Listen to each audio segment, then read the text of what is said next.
Сами приклеили.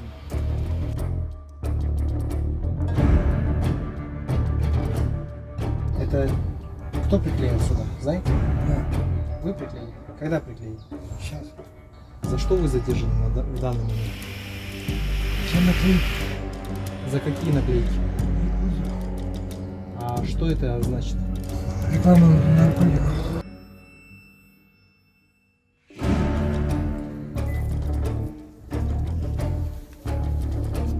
Наркотик употребляете?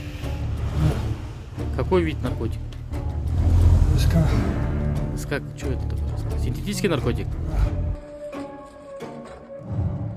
Обратите внимание, вот, часть со спальни помещения вот обнаружено.